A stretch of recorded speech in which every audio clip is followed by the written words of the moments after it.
এই মাত্র পাওয়া খবর, বড় সুখবর নিয়ে এলেন স্বরাষ্ট্রমন্ত্রী সালাউদ্দিন আহমেদ। আওয়ামী লীগের উপর থেকে সকল নিষেধাজ্ঞা প্রত্যাহারের নির্দেশ দিলেন তিনি। এক ঘোষণায় বদলে গেল পুরো রাজনীতির চিত্র।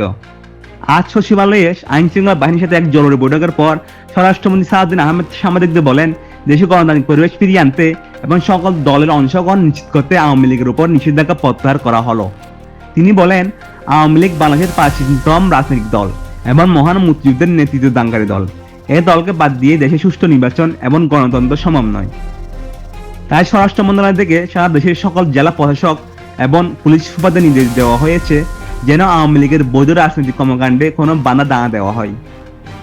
তিনি আরো বলেন, আওয়ামী লীগের নেতা কর্মীরা এখন থেকে প্রকাশ্যে তাদের সভা সমাবেশ মিছিল মিটিং করতে পারবে এবং এতে প্রশাসন সর্বাত্মক সহযোগিতা করবে। স্বরাষ্ট্রমন্ত্রীর ঐতিহাসিক ঘোষণার পর সারা দেশে আওয়ামী লীগের লাখ লাখ নেতা কর্মীর মাঝে উৎসবের আমেজ বিরাজ করছে। দীর্ঘদিন পরে আবারও ফান ফিরে পেল দলটি। রাজনৈতিক বিশেষজ্ঞ বলছেন, স্বরাষ্ট্রমন্ত্রীর সাহসী সিদ্ধান্ত দেশের রাজনৈতিক স্থিতিশীলতা ফিরিয়ে আনবে এবং আগামী নির্বাচনকে সকলের কাছে গ্রহণযোগ্য করবে।